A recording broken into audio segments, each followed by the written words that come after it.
Assalamualaikum warahmatullahi wabarakatuh. Perkenalkan, nama saya Intan Putri Natania, siswi kelas 11 akuntansi 2, nomor absen 10 dari SMKN Negeri 4 Jember.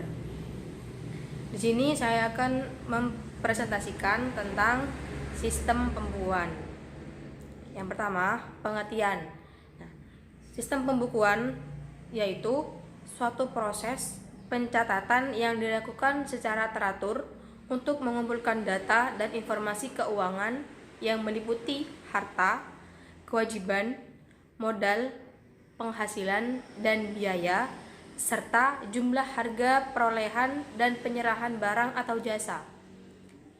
Dan proses pembukuan ini ditutup dengan menyusun laporan keuangan berupa laporan neraca dan laba rugi untuk periode tahun pajak tersebut.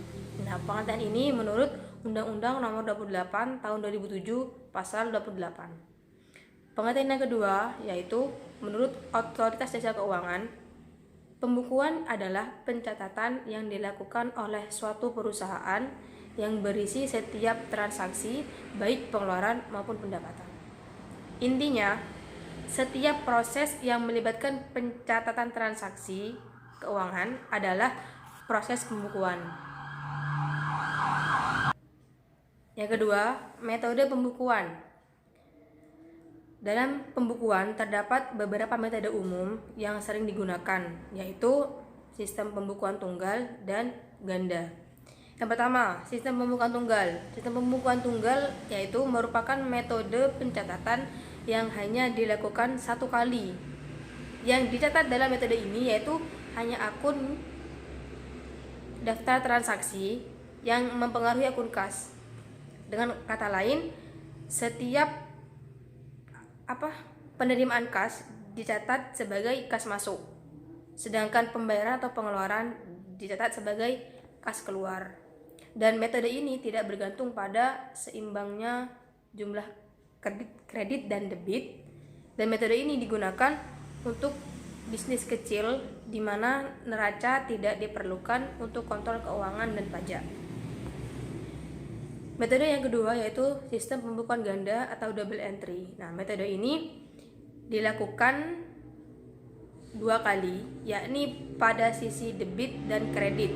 Nah, karena dilakukan seperti itu berarti metode ini bergantung pada keseimbangan jumlah debit dan kredit.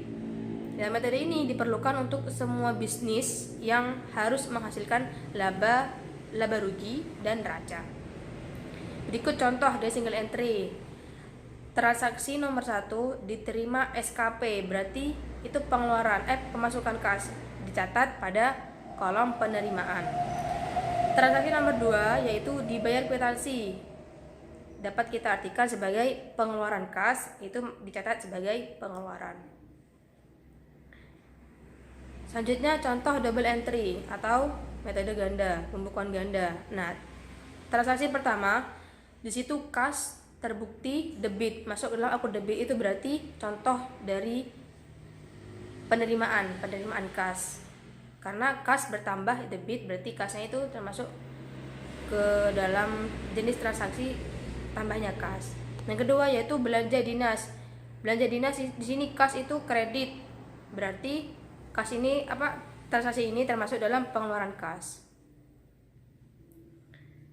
Yang selanjutnya yaitu manfaat pembukuan. Nah, manfaat pembukuan itu diantaranya ada 3.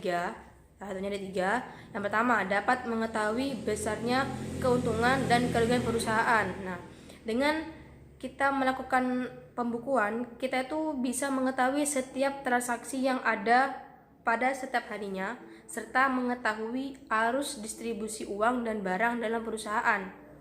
Maka dari hasil pembukuan itu akan muncul angka-angka yang bisa menunjukkan bagaimana perkembangan bisnis dan kita dapat mengetahui jumlah laba rugi ataupun kerugian kita selama satu periode tersebut. Yang kedua yaitu mengetahui setiap transaksi yang dilakukan oleh perusahaan. Nah, karena setiap pencatatan transaksi itu merupakan sistem pembukuan, berarti kita juga pasti bisa mengetahui transaksi yang dilakukan oleh perusahaan dalam setiap harinya. Yang ketiga itu sebagai bahan penilaian bisnis. Nah, dengan melakukan pembukuan, kita akan dapat gambaran tentang bagaimana kondisi bisnis yang dijalankan. Apakah laba akan terus bertambah atau akan mendapatkan rugi. Nah, dari hal itu, kita bisa menyusun strategi bagaimana di periode selanjutnya kita tuh bisa mempertahankan keberlangsungan perusahaan kita yang kita jalankan berdasarkan hasil laporan dari periode sebelumnya. Sekian yang dapat saya sampaikan, kurang lebih mohon maaf. Assalamualaikum warahmatullahi wabarakatuh.